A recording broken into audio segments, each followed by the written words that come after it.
Hey guys, Kevin here with your KevCAM tip of the day. Today I want to show you guys the kind of the reverse role what we talked about on Friday.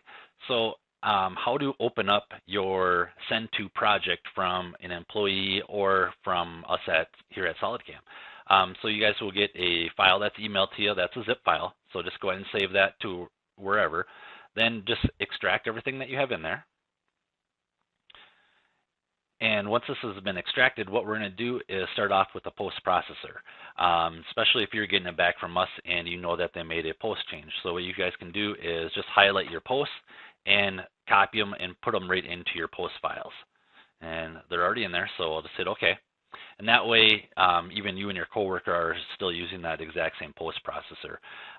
Down here at the send to, we'll have just the information about it, so you guys can come in here and make sure that you're running the same version as what was sent to you, so you're not getting any errors that pop up. Then what you guys can do is close out of here, get back in here.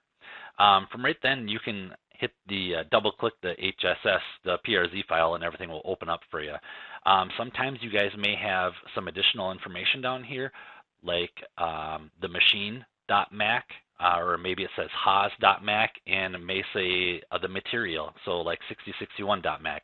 Those would you would want to put into your iDatabase wherever you have that located. So, so for this point, we can just double click right on there and go over to our SolidCAM, and it brings up our part file.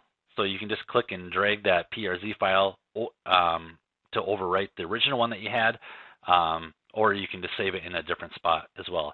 Now sometimes when you guys open this up, you may get a little pop-up saying, cannot find the SolidWorks original part. Would you like to find it? You can say yes or no. If you hit yes, it's going to take you to browse you to find that original SLD PRT file. If you hit no, everything will still open up just perfect, but you won't have the associativity there. So to relink that associativity at any time, you guys can just right click up here and do change model reference, and then you can browse to that file again. So just wanted to kind of show you guys the reverse roles of doing that send to and how to open it up from the other side. Thanks guys, look forward to talking to you tomorrow. Bye-bye.